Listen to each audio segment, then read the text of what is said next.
Facet card কিভাবে নেবেন অথবা কিভাবে পাবেন। তো প্রথমত দেখতে পাচ্ছেন এখানে আপনি যদি অ্যাপল ইউজার হয়ে থাকেন তাহলে আপনি download on the App Store থেকে ডাউনলোড করতে পারবেন, get in Play Store, Google Play Store থেকে যারা অ্যান্ড্রয়েড ইউজার। তো সেই ক্ষেত্রে আমরা স্টেপ বাই স্টেপ আজকের এই ভিডিওতে দেখব কিভাবে ফ্যাসেট কার্ডটা অ্যাড করব বা কিভাবে আমরা অ্যাকাউন্টটা তৈরি করব, ভেরিফিকেশন থেকে শুরু করে এভরিথিং উইদাউট এনি কোস্ট, মানে কোনো ধরনের টাকা পয়সা ছাড়াই কিভাবে আমরা কার্ডটা পাবো। তো চলুন কথা না বাড়িয়ে আমাদের ভিডিওর মূল টপিকে চলে যাওয়া যাক।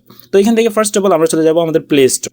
সো আমরা এই মুহূর্তে চলে আসলাম গুগল প্লে স্টোরে। তো এখান থেকে আসার পরে দেখতে পাচ্ছেন ফ্যাসেট গ্লোবাল ডিজিটাল ব্যাংক। তো এইখান থেকে আমরা প্রথমত এই অ্যাপটা যেটা আছে এটা আমরা ইনস্টল করব। তো ইনস্টল করার জন্য সিম্পলি আমরা এখান থেকে ইনস্টল যে অপশনটা আছে এখানে একটা ক্লিক করলাম। সো ক্লিক করার সাথে সাথেই দেখতে পাচ্ছেন এটা কিন্তু লোডিং নিচ্ছে এবং ডাউনলোড হচ্ছে। ডাউনলোড হওয়ার পরে আমরা জাস্ট সিম্পলি যেভাবে আমরা অন্যান্য অ্যাপসগুলো ইনস্টল করি সেমভাবে এটাও ইনস্টল করে নেব। সো একটু ওয়েট করি, এটা প্লে স্টোর থেকে ডাউনলোড হচ্ছে। তো ডাউনলোড হওয়া কমপ্লিট হয়ে গেলে আমরা এখান থেকে ওপেন যে লেখাটা শো করতেছে এখানে একটা ক্লিক করব। সেমভাবে আপনিও গুগল প্লে স্টোরে যাওয়ার পরে ফ্যাসেট গ্লোবাল ডিজিটাল ব্যাংক লিখে সার্চ করে অথবা ফ্যাসেট লিখে সার্চ করলেও পেয়ে যাবেন এই যথার্থ অ্যাপসটি। তো দেখতে পাচ্ছেন এটা কমপ্লিটলি 100% হয়ে গেছে। অ্যান্ড দেন এখান থেকে আমরা এটা ইনস্টল করবো। দেখতে পাচ্ছেন অটোমেটিক্যালি ইনস্টল হচ্ছে। তো ইনস্টল হওয়ার পরে সেমভাবে আপনিও ভেরিফিকেশন বা আপনার যে ফোনের যে সিকিউরিটি পারপাসে ওপেনে ক্লিক করবেন। আমি এখান থেকে ওপেনে ক্লিক করে দিলাম। দেন এখান থেকে ওপেনে ক্লিক করার সাথে সাথেই আমরা এরকম একটা অপশন পাবো, allow Facet to send you notification. অবশ্যই আমরা নোটিফিকেশন অপশনটা অ্যালাউ করে দেবো। সেমভাবে অ্যালাউ করে দেওয়ার পরে এখান থেকে আমরা বেশ কয়েকটা অপশন পাচ্ছি। প্রথমত সাইন আপ উইথ গুগল, দ্বিতীয়ত হচ্ছে already have an account, log in and email অথবা ফেসবুক। আপনার যেটা অ্যাফোর্ডেবল মনে হবে আপনি সেটা দিয়ে কন্টিনিউ করবেন। তো আমার সুবিধাতে আমি এখান থেকে সাইন আপ উইথ গুগল যে অপশনটা আছে এখানে একটা ক্লিক করলাম। সো সেখানের মধ্যে ক্লিক করার পরে যে কোনো একটা জিমেল অ্যাকাউন্ট সিলেক্ট করবেন। এখান থেকে সিলেক্ট করার পরে আপনারা মূলত এই ইন্টারফেসটাতে আসবেন। সো এখান থেকে যে কয়েকটা অপশন আমরা দেখতে পাচ্ছি, তো এই কয়েকটা অপশনের মধ্যে প্রথমত আমাদের ফোন নাম্বার দিতে হবে, যেই ফোন নাম্বারে কিনা হোয়াটসঅ্যাপ অ্যাকাউন্ট খোলা আছে। তো সেই ক্ষেত্রে আমরা এখানে আমাদের যে ফোন নাম্বারটা প্রোভাইড করব সেই নাম্বারে অবশ্যই হোয়াটসঅ্যাপ অলরেডি খোলাই আছে। এরপর এখান থেকে লিগ্যাল নেম, আমরা আমাদের legal name, date of birth এগুলো অবশ্যই আমরা আমাদের এনআইডি কার্ড অথবা স্মার্ট কার্ড অনুযায়ী প্রোভাইড করব। তো সেই ক্ষেত্রে আমি আমার ইনফরমেশনগুলো দিয়ে নিচ্ছি, সেমভাবে আপনিও দিয়ে নেবেন। সো এই মুহূর্তে দেখতে পাচ্ছেন আমরা লিগ্যাল নেম বসিয়ে দিয়েছি, ফোন নাম্বার দিয়েছি, আর কান্ট্রি অফ রেসিডেন্স এটা আমাদের বাই ডিফল্ট বাংলাদেশ সিলেক্ট থাকবে। আপনি যদি বাংলাদেশ থেকে হয়ে থাকেন তাহলে আপনার নতুন করে আর এখানে কান্ট্রি সিলেক্ট করা লাগবে না, ঠিক আছে। তো এখান থেকে আমরা ডেট অফ বার্থ এই অপশনটা কীভাবে কাজ করতেছে সেটাও একটু দেখিয়ে দিচ্ছি বা এক্সপ্লেন করতেছি। প্রথমত আমরা কিন্তু উপরে 2026 নামে একটা লেখা দেখতে পাচ্ছি, এখানে একটা হোভার করবেন। হোভার করার পরে আপনার ডেট অফ বার্থের যে ইয়ারটা সেটা আপনি এখান থেকে সিলেক্ট করে দিবেন। ফর এক্সাম্পল আমি আমার ডেট অফ বার্থ যেটা ছিল সেটা এখান থেকে সিলেক্ট করে নিচ্ছি। তো এখান থেকে সিলেক্ট করে নেওয়ার পরে আমরা এখান থেকে কত তারিখ সেটাও মূলত এখান থেকে সিলেক্ট করে নেব। তো এখান থেকে দেখতে পাচ্ছেন মে, জুন, জুলাই, এপ্রিল, মার্চ। তো এখান থেকে আমি হচ্ছে মার্চ 2। তো এখান থেকে আমরা এই ডেটটা সিলেক্ট করে নিলাম। হ্যাঁ, নেওয়ার পরে এই যে নিচে ওকে একটা অপশন দেখতে পাচ্ছি বা লেখা দেখতে পাচ্ছি, এখানে একটা ক্লিক করে দিব। তো এখান থেকে আমাদের সব ধরনের ইনফরমেশন দেওয়া শেষ হয়ে গেলে নিচে আমরা কন্টিনিউ যে অপশনটা দেখতে পাচ্ছি এইখানে একটা ক্লিক করব। সো এখান থেকে আমি কন্টিনিউ অপশনে ক্লিক করলাম। দেন এখান থেকে দেখতে পাচ্ছেন সেন্ড ভিয়া হোয়াটসঅ্যাপ। আমি এই ভিডিওটা যখন শুরু করছিলাম বা এই যে ইন্টারফেসে আসার পরে বলছিলাম যে আমরা যেই মোবাইল নাম্বারটা এখানে প্রোভাইড করব বা ফোন নাম্বারটা প্রোভাইড করব সেই নাম্বারে অবশ্যই হোয়াটসঅ্যাপ অ্যাকাউন্ট খোলা থাকতে হবে। সেই ক্ষেত্রে আমরা আমাদের ওটিপি থেকে শুরু করে এভরিথিং আমাদের হোয়াটসঅ্যাপ নাম্বারে আসবে। তো এখান থেকে সেন্ড ভিয়া হোয়াটসঅ্যাপ। আপনার যদি ওই নাম্বারে হোয়াটসঅ্যাপ খোলা না থেকে থাকে তাহলে আপনি হোয়াটসঅ্যাপ অ্যাকাউন্টটা খুলে নেবেন। তো এখান থেকে আমি এই অপশানে ক্লিক করলাম। তো ক্লিক করার পরে আমাদের হোয়াটসঅ্যাপে একটা ওটিপি আসবে 6 ডিজিটের। তো একটু ওয়েট করি, দেখতে পাচ্ছেন এখানে কিন্তু তারা টাইম কাউন্টডাউন শুরু করে দিয়েছে। অল্প কিছুক্ষণের মধ্যে আমাদের ওটিপিটা চলে আসবে। তো এখান থেকে আমরা ওটিপিটা দিয়ে নিব। তো এখান থেকে আমরা আমাদের ওটিপিটা পেয়ে গেছি, আমরা এখান থেকে এটা বসিয়ে নিচ্ছি। সো ওটিপিটা দেওয়া হয়ে গেলে দেখতে পাচ্ছেন এই ধরনের একটা ইন্টারফেস শো করবে। সো সিম্পলি আপনি একটু ওয়েট করবেন, আমরা যেমন এখান থেকে একটু ওয়েট করতেছি। হ্যাঁ, তো এখান থেকে এটা হয়ে যাওয়ার পরে এটা কিছু সেকেন্ড সময় নেবে। তো এখান থেকে সিম্পলি আমরা সেমভাবে ওটিপিটা দেওয়ার পরে একটু অপেক্ষা করবো। হ্যাঁ, তো ওটিপিটা দেওয়ার পরে এখান থেকে অ্যাগ্রিমেন্ট অ্যান্ড কনফার্মেশন যে অপশনগুলো আছে আমরা সব জায়গায় জাস্ট চেকমার্ক দিয়ে দিব। জাস্ট আমরা এখান থেকে টাচ করলে আমাদের চেকমার্কগুলো হয়ে যাবে। তো এখান থেকে সিম্পলি আমরা প্রত্যেকটা অপশনে চেকমার্ক দিয়ে দিচ্ছি। তো এখান থেকে আপনিও সেমভাবে দেওয়ার পরে এখান থেকে নিচে একটা কন্টিনিউ অপশন দেখতে পাচ্ছেন, আমরা জাস্ট এই কল টু অ্যাকশন বাটনটাতে কন্টিনিউতে ক্লিক করব। সো এখান থেকে কন্টিনিউতে ক্লিক করলাম, দেন এখান থেকে আমাদের একটা পাসওয়ার্ড দিয়ে নিতে হবে। অবশ্যই পাসওয়ার্ডটা দেখতে পাচ্ছেন enter new pin, please enter a new passcode, মানে এখান থেকে প্রথমে আমরা যে পাসওয়ার্ডটা বসিয়ে দিব এটা কিন্তু সেমভাবে আরেকবার আমাদের দিতে হবে, মানে দুইবার দিতে হবে, ডাবল করে দিতে হবে। মানে একটা প্রথমবার যে পাসওয়ার্ডটা আমরা প্রোভাইড করব সেই পাসওয়ার্ডটা আবারও দিতে হবে। তো এখান থেকে আমি আমার পাসওয়ার্ড দিয়ে নিচ্ছি, আপনি সেমভাবে আপনার যেটা মনে থাকবে, যে ধরনের পাসওয়ার্ড মনে থাকবে আপনার সেই ধরনের পাসওয়ার্ডটা এখানে প্রোভাইড করবেন। তো এখান থেকে আমি দিয়ে নিচ্ছি। হ্যাঁ, আমাদের পাসওয়ার্ডটি দিয়ে নেওয়ার পরে এখান থেকে আমরা দেখতে পাচ্ছি যে would you like to enable touch ID, মানে আমরা আমাদের যে ফোনে ফিঙ্গারপ্রিন্ট অপশনটা আছে সেটা ইউজ করব কিনা। তো সেই ক্ষেত্রে আমি এখান থেকে এখন এটা এনাবল করতে চাচ্ছি না, জাস্ট কন্টিনিউ অপশনে ক্লিক করলাম। সো কন্টিনিউ অপশনে ক্লিক করার পরে এখানে আমরা রেফারেল কোড বসানোর একটা অপশন পেয়ে যাচ্ছি। সেমভাবে আমি আমার স্ক্রিনে যে রেফারেল কোডটি দিয়েছি আপনি সেটা ইউজ করতে পারেন এখানে। হ্যাঁ, তো এখান থেকে আমরা রেফারেল কোডটা দিয়ে নিচ্ছি। তো দেখতে পাচ্ছেন রেফারেল কোডটি বসিয়ে দেওয়ার পরে বলতেছে আমাদের নামটা প্রথমে শো করতেছে, দেন বলতেছে ওয়েলকাম টু ফ্যাসেট।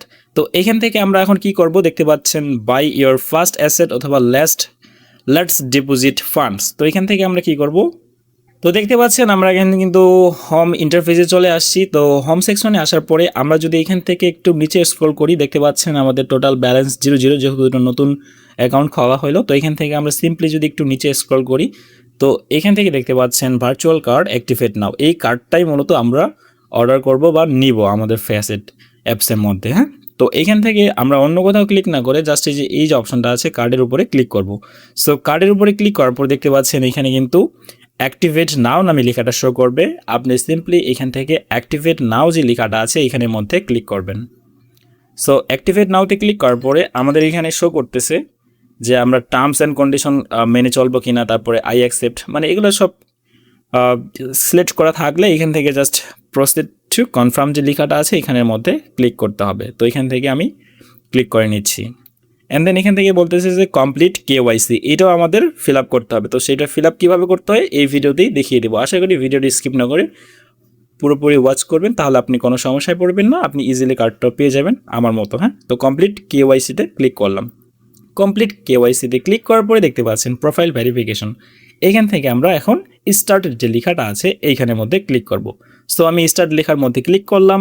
দেন এখান থেকে আমরা অনেকগুলো অপশন দেখতে পাচ্ছি, ঘাবড়ানোর কিছু নাই, এই অপশনগুলো সিম্পল এবং সিম্পলি জাস্ট সিলেক্ট করে দিতে হবে। তো ন্যাশনালিটি, আমাদের ন্যাশনালিটি হচ্ছে বাংলাদেশ, ঠিক আছে, বাংলাদেশ আমি এখান থেকে সিলেক্ট করে দিলাম।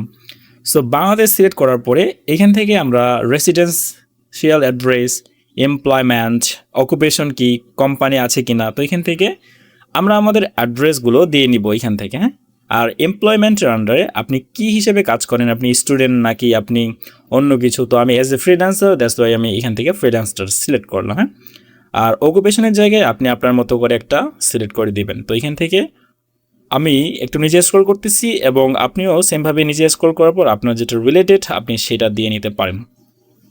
প্রত্যেকটা অপশন কমপ্লিট করার পরে এখান থেকে simply what the purpose of account opening at facet, তো এখান থেকে আমরা দিয়ে নিব হচ্ছে যে long term investing and holding. তো এখান থেকে এটা দিয়ে নিলাম। দেন এখান থেকে সেমভাবে আবারও কন্টিনিউ অপশানে ক্লিক করলাম। সেমভাবে আপনি ওইভাবে দেওয়ার পরে কমপ্লিট বা কন্টিনিউ অপশানে ক্লিক করবেন। দেন এখান থেকে লেটস ভেরিফাই ইওর আইডেন্টিটি যে অপশনটা আছে এইখানে আমরা মূলত পাসপোর্ট দিয়ে ভেরিফাই করব নাকি আইডেন্টিটি কার্ড। তো সেই ক্ষেত্রে আমার প্লাস্টিকের ল্যামিনেটিং করা এনআইডি কার্ড আছে, দ্যাটস ওয়াই আমি এখান থেকে আইডেন্টিটি কার্ড। আপনার যদি পাসপোর্ট থেকে থাকে তাহলে আপনি পাসপোর্ট দিয়েও করতে পারেন। আমার যেহেতু প্লাস্টিকের ল্যামিনেটিং করা এনআইডি কার্ড আছে সেই ক্ষেত্রে আমি এইটা সিলেক্ট করলাম। হ্যাঁ, আইডেন্টিটি কার্ড, এটা সিলেক্ট করার পরে সেমভাবে কন্টিনিউ অপশনে ক্লিক করতে হবে। সো কন্টিনিউ অপশনে ক্লিক করার পরে আবারও আমরা দেখতে পাচ্ছি যে ক্যাপচার ইওর আইডি কার্ড, মানে ভালো আলোকিত জায়গায় আমাদের কার্ডের ফ্রন্ট পার্ট এবং ব্যাক পার্ট দুইটারই ভালো আলো ছবি তুলতে হবে। দেন লাস্টলি আমাদের ফেসটা যেটা আছে সেটা ছবি তুলতে হবে। সো এখান থেকে জাস্ট কন্টিনিউ অপশনে ক্লিক করতেছি। কন্টিনিউ অপশনে ক্লিক করার পর এখান থেকে অ্যালাউ চাইবে, তো এখান থেকে আমরা অ্যালাউ করে দিচ্ছি। সো এটা অ্যালাউ করা হয়ে গেলে আমরা এখান থেকে সিম্পলি দেখতে পাচ্ছেন লোডিং হচ্ছে, আমরা এটা কমপ্লিট করে নিচ্ছি, আপনিও সেমভাবে কমপ্লিট করে নেবেন, ঠিক আছে। এই দেন প্লাস্টিক কার্ডটা সিলেক্ট থাকবে। হ্যাঁ, তো প্লাস্টিক কার্ড সিলেক্ট করলাম। তো ফাইনালি আমরা আমাদের এনআইডি কার্ডের ফ্রন্ট পার্ট, ব্যাক পার্ট এবং আমাদের সেলফি তোলা হয়ে গেলে এরপরে আমরা এই ধরনের একটা ইন্টারফেস দেখতে পাবো। Have you complete all the verification process, then এখান থেকে ওকে অপশানে ক্লিক করলাম। সো ওকে অপশানের মধ্যে ক্লিক করার পর দেখতে পাচ্ছেন এটা কিন্তু এরকম দেখাবে। হ্যাঁ, সেমভাবে আমরা আবারও কার্ডস, ভার্চুয়াল কার্ডসে ক্লিক করব। ক্লিক করার পর দেখতে পাচ্ছেন প্রসেড টু কনফার্ম ক্লিক করতে হবে, সেমভাবে ক্লিক করলাম। তো দেখতে পাচ্ছেন উই আর রিভিউইং, তার একটু সময় নিচ্ছে এটা ভেরিফাই করার জন্য ফাইনালি। তো আমরা কিছুক্ষণ ওয়েট করব, দেন আমি ভিডিওটা পজ করে আবারও রিস্টার্ট করতেছি। তো ফাইনালি আমরা সেই অপশনটা পেয়ে গেছি। আমাদের আইডেন্টিটি ভেরিফিকেশন কমপ্লিট হয়ে যাওয়ার পরে আমরা এখান থেকে এই যে অপশনটা আছে দেখতে পাচ্ছেন ফ্যাসেট কার্ড ইজ অ্যাভেলেবেল নাও, এই যে অপশনটা আছে এখানে একটা ক্লিক করব। সো এখানের মধ্যে ক্লিক করার পরে প্রসিড টু কনফার্ম যে লেখাটা আছে এখানে একটা ক্লিক করব। সো এইখানের মধ্যে ক্লিক করার পরে কনফার্ম ইওর অ্যাড্রেস, এখান থেকে আমরা আমাদের স্টেট কি, আমাদের স্টেট বা রিজিয়ন আমরা এখান থেকে দিনাজপুর দিয়ে দিচ্ছি। হ্যাঁ, সেমভাবে আপনিও দিয়ে নেবেন। এখানে রিজিয়নের জায়গায় আমরা বাংলাদেশ দিব, নোট আমাদের সিটি জায়গায় সিটি। হ্যাঁ, বাংলাদেশ, সিটি হচ্ছে দিনাজপুর। আমি আমার ইনফরমেশন অনুযায়ী দিচ্ছি, আপনি আপনারটা দিয়ে দেবেন এখানে। হ্যাঁ, তো এখান থেকে সব ধরনের ইনফরমেশন দেওয়ার পরে এখান থেকে জাস্ট আমরা কন্টিনিউ অপশানে ক্লিক করব। তো এখান থেকে আমাদের কার্ডটা 0 টাকায় বা $0 অর্ডার করার জন্য আমি আপনাকে একটা রেফারেন্স যে আছে ওইটা দিয়ে দিব। আপনি স্ক্রিনে দেখতে পাচ্ছেন এই মুহূর্তে রেফারেন্স কোডটা। তো সেই ক্ষেত্রে আপনি এই কোডটা ইউজ করে টোটালি ফ্রিতেই কার্ডটা অর্ডার করতে পারেন। তো এখান থেকে আমরা সিম্পলি কনফার্ম যে অপশনটা আছে সেখানের মধ্যে ক্লিক করে দিচ্ছি। তো আমি কনফার্মে ক্লিক করলাম। কনফার্মে ক্লিক করার পর দেখতে পাচ্ছেন এটা লোডিং দিচ্ছে। তো লোডিং নেওয়ার পর আমরা এখান থেকে একটা নোটিফিকেশন পেয়ে গেছি। তো দেখতে পাচ্ছেন KYC submitted successfully, thank you your documents. Then এখান থেকে ক্লোজ অপশানে ক্লিক করলাম। হ্যাঁ, ক্লোজ অপশানে ক্লিক করার পর দেখতে পাচ্ছেন আমরা কিন্তু আমাদের যথার্থ যে কার্ডটা আছে দেখতে পাচ্ছেন আমরা কিন্তু your facet card order status in review, এটা কিছুক্ষণ সময়ের মধ্যেই অ্যাপ্রুভ হয়ে যাবে। সো দেখতে পাচ্ছেন আমরা নোটিফিকেশন পেয়ে গেছি। তো এইভাবে মূলত আপনি কার্ডটা অর্ডার করতে পারেন, সেমভাবে আমি আপনাকে যেভাবে দেখিয়েছি। হ্যাঁ, এখানে আমরা একটা লেখা দেখতে পাচ্ছি will update you as soon as your card is approve and activated. হ্যাঁ, তারা অল্প কিছুক্ষণ সময়ের মধ্যেই কার্ডটা অ্যাক্টিভেট করে দিবে। তো গাইস ফাইনালি আমরা পেয়ে গেছি আমাদের যথার্থ যে কার্ডটা ছিল। আমরা যদি কার্ড সেকশনে চলে আসি, তো কার্ড সেকশনে চলে আসার পর এখান থেকে দেখতে পাচ্ছেন ভার্চুয়াল কার্ড। দেন এখান থেকে এই যে চোখের মতো যে আইকনটা আছে সেখানে ক্লিক করলে আমাদের কার্ড নাম থেকে শুরু করে এভরিথিং আমরা দেখতে পাবো। সেই ক্ষেত্রে আমরা আমাদের কার্ডটা কিন্তু পেয়ে গেছি $0। হ্যাঁ, যেমনটা আমি ভিডিওতে দেখিয়েছি। তো এই ভিডিওটা তৈরি করার সময় আমি যে ধরনের প্রবলেমগুলো ফেস করছিলাম সেগুলো আপনাকে যদি আমি একটু বিস্তারিত বলি, আপনি আপনার আইডেন্টিটিগুলো ভালোভাবে ক্লিয়ার আলোকিত জায়গা থেকে তুলবেন, নিজের সেলফিটাও ভালোভাবে তুলবেন। যদি সেগুলো ভেরিফাই হয়ে যায়, ভালোভাবে ভেরিফিকেশন কমপ্লিট করতে পারেন, তাহলে কার্ডটা পেতে আপনাকে খুব বেশি সময় দিতে হবে না। তো এই ছিল মূলত আজকের ভিডিওটা ভালো লাগলে অবশ্যই ভিডিওতে লাইক, কমেন্টস এবং চ্যানেলটি সাবস্ক্রাইব করতে ভুলবেন না। ধন্যবাদ সবাইকে।